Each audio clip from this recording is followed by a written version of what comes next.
जी, पूर्व सांसद डॉक्टर हरिओम पांडे जी, पूर्व सांसद श्री रितेश पांडे जी, जिला पंचायत अध्यक्ष श्याम सुंदर वर्मा जी, पूर्व जिला पंचायत अध्यक्ष श्री सुधीर सिंह मंटू जी, पूर्व जिला पंचायत अध्यक्ष श्रीमती भारती सिंह जी, पूर्व जिला पंचायत अध्यक्ष श्रीमती सुधा वर्मा जी, पूर्व जिला के अध्यक्षगण श्री यमुना प्रसाद चतुर्वेदी जी, राम प्रकाश यादव जी, ज्ञान सागर सिंह जी, रमाशंकर सिंह जी, कपिल देव वर्मा जी, हमारे पूर्व विधायक गण श्री त्रिवेणी राम जी, श्रीमती अनिता कमल जी, श्रीमती संजू देवी जी, जयराम विमल जी, पूर्व प्रत्याशी श्री अवधेश द्विवेदी जी, जिला उपाध्यक्ष doctor Rana Randhir Singh ji,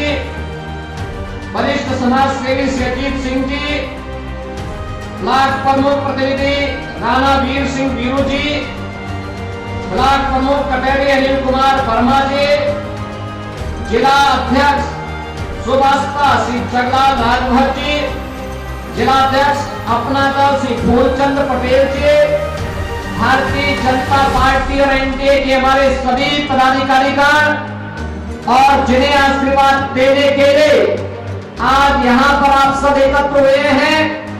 Bharatiya Janata party, Rajbhar party और निषाद पार्टी के अपना दल के प्रत्याशी के रूप में हम सब के बीच में उपस्थित श्री धर्मराज निषाद जी और उपस्थित बहन और भाइयों,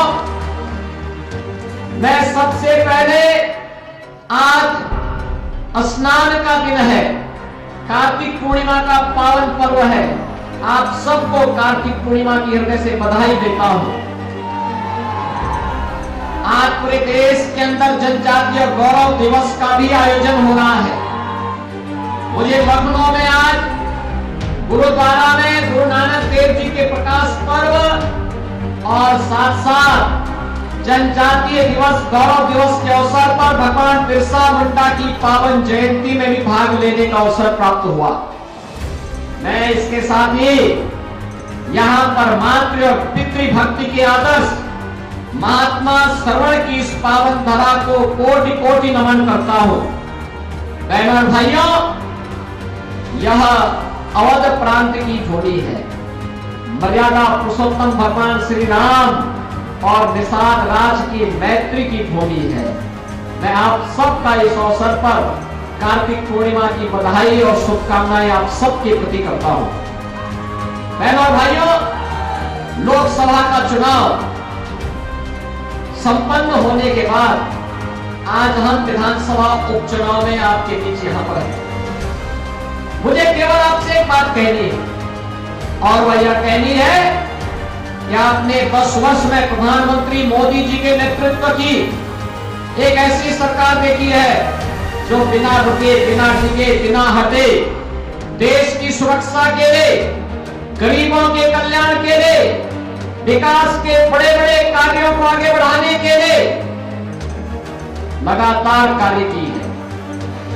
एक और जहां कांग्रेस और समाजवादी पार्टी का जो इंडी गठबंधन है, यह राष्ट्रीय सुरक्षा के साथ खिलवाड़ करता था। मुझे याद है 2014 के पहले जब इन लोगों की सरकारें थी तो अगर पाकिस्तान कोई आतंकी वारदात को अंजाम देता था, हमारी सीमाओं का अतिक्रमण करता था, अगर हम आवाज उठाते थे तो कांग्रेस के लोग कहते थे, समाजवादी पार्टी के लोग कहते थे कि आवाज मत उठाओ, पाकिस्तान से संबंध खराब हो जाएगी। पाकिस्तान घटना में घंटा को अंजाम देता था, भारत के जवान शहीद होते थे, निर्दोष नागरिक मारा जाता था। लेकिन बहनों और भाइयों, 14 के बाद स्थिति बदली है।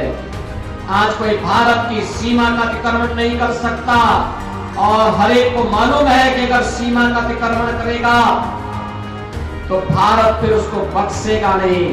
ये नया भारत है, छेड़ता नहीं, कोई छेड़ता है उसको छोड़ता भी नहीं है।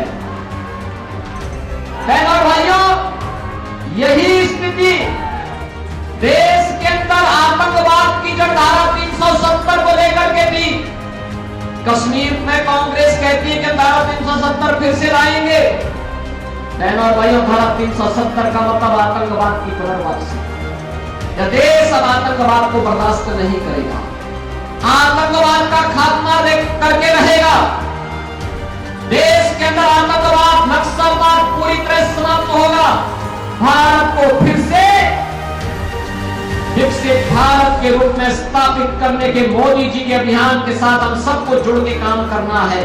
और इसके लिए आवश्यक है यूपी के अंदर जो सरकार आज डबल इंजन की कार्य कर रही है, यह सरकार विकास भी करा रही है, विरासत का सम्मान भी दे रही है। मैं आपसे पूछना चाहता हूं, अयोध्या में जब एक किसान बेटी के साथ क्या कुछ घटना घटित की थी समाजवादी पार्टी के गुंडों ने, और तब भी समाजवादी पार्टी के नेता और उनके राष्ट्रीय अध्यक्ष उसकी दलील दे रहे थे। बहनों और भाइयों, बेटी तो सबकी होती है। बेटी के साथ अगर कोई इस प्रकार का जुर्म करेगा, इस प्रकार का अत्याचार करेगा, तो हमारा तो संकल्प ही है कि उस दुष्कर्मी के लिए फिर जगह नहीं, उसकी जगह केवल और केवल जहन्नुम में हो सकती है, बाकी उसके लिए कोई जगह नहीं हो सकती। और हमारी सरकार पूरी मजबूती के साथ खड़ी रही उस परिवार के साथ, पीड़ित परिवार के साथ। आज मैं आपसे फिर कहने के लिए आया हूं, इस समाजवादी पार्टी के लोग वही हैं जो अयोध्या में राम भक्तों पर गोलियां चलाने वाले लोग हैं। ये लोग कोई भी महाराज सुहेलदेव के स्मारक पे नहीं जाता था, क्योंकि इन्हें भय था कहीं मुस्लिम वोट बैंक खिसक न जाए। लेकिन भारतीय जनता पार्टी ने एनडीए में मिलकर के बहराइच में महाराज सुहेलदेव का भव्य स्मारक बनाया है। महाराज सुहेलदेव 1000 वर्ष पहले भारत के महान योद्धाओं में थे, और वही कार्य हमारी सरकार ने आज श्रृंगवेरपुर में किया है। भगवान राम और निषाद राज की मैत्री की बड़ी प्रतिमा, 56 फुट ऊंची प्रतिमा को स्थापित करने का काम किया है। बहनों और भाइयों, आज आप देख रहे होंगे विकास भी है, विरासत भी है।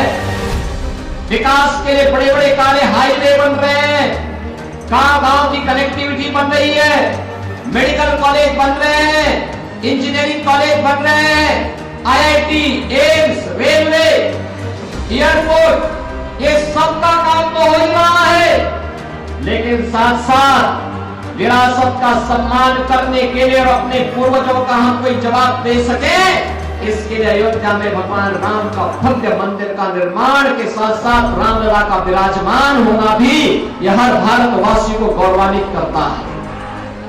बहनों और भाइयों, हमारा तो एक ही कहना है आपसे, जो राम का नहीं वो हमारे किसी काम का नहीं।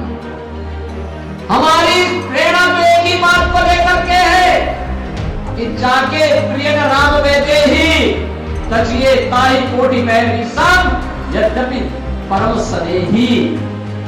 जो भगवान राम के प्रति श्रद्धावान नहीं, जो भगवान राम के प्रति श्रद्धा और भक्ति का भाव नहीं व्यक्त कर सकता है, वह भले ही आपका कितना नजदीकी मित्र हो, रिश्तेदार हो, सगा संबंधी हो, उसको वैसे ही छोड़ देना चाहिए जैसे किसी दुश्मन को छोड़ा जाता है।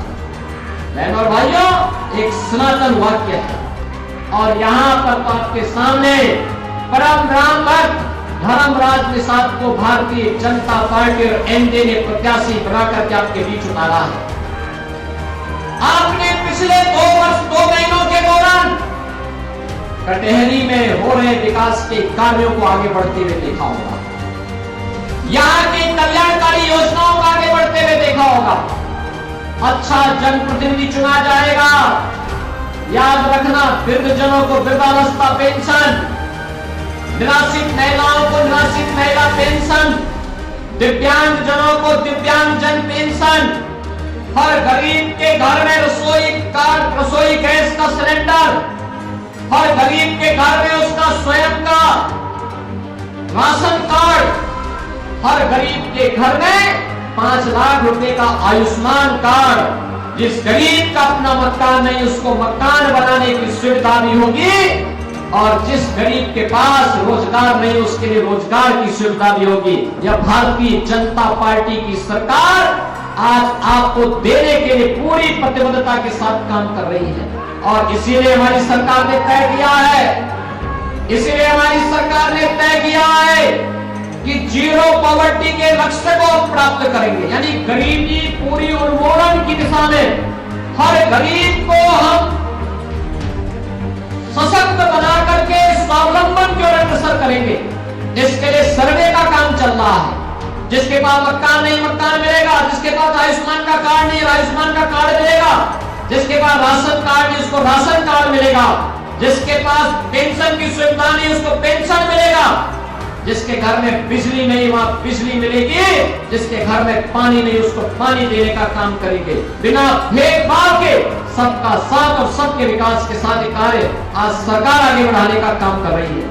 और इसीलिए आज मैं आपसे कहने के लिए आया हूं, इस समाजवादी पार्टी कांग्रेस के लोग गुमराह करने के लिए आएंगे, तमाम प्रकार की बातें करेंगे, लेकिन बहनों और भाइयों ये विरासत को अपमान करने वाले लोग हैं, ये प्रभु राम की परंपरा को अपमानित करने वाले लोग हैं, ये किसानों के साथ, युवाओं के साथ, नौजवानों के साथ अन्याय करने वाले लोग हैं, ये बेटी और व्यापारी की सुरक्षा में सेंध लगाने वाले लोग हैं। इनको अब आगे बढ़ने का अवसर कतई नहीं दे रहा है। नहीं तो ये लोग फिर इनकी विरासत क्या थी, इनकी विरासत अगर देखना हो तो खान मुबारक ही समाजवादी पार्टी की वास्तविक विरासत है। अतीक अहमद और मुख्तार अंसारी इनकी वास्तविक विरासत है। ये भारत के देवी देवताओं को, भारत के महापुरुषों को सम्मान नहीं देते। डॉक्टर लोहिया तो इसी अम्बेडकर नगर की धरती पर पैदा हुए थे, लेकिन आज की समाजवादी पार्टी डॉक्टर लोहिया और आचार्य नरेंद्र के मूल्य और सिद्धांतों से भटक चुकी है। और इसीलिए मैं आपका आह्वान करने के लिए आज आया हूं कि बहनों और भाइयों, भारतीय जनता पार्टी ने, एनडीए ने, राजभर पार्टी ने, निषाद पार्टी ने, अपना दल ने अपने प्रत्याशी के रूप में श्री धर्मराज निषाद को आपके बीच में आपका आशीर्वाद प्राप्त करने के लिए इस उपचुनाव में उतारा है। मेरी आप सबसे विनती होगी, धर्मराज निषाद को भारी बहुमत से विजयी बना करके आगे बढ़ाना है, उन्हें विधायक चुन के भेजना है, कटहरी के विकास को द्रुत गति से आगे बढ़ाना है। आप सब सहमत हैं? सभी लोग सहमत हैं? धर्मराज निषाद को भारी बहुमत से चुनाव जिता करके भेजेंगे, सभी लोग बना के भेजेंगे। तो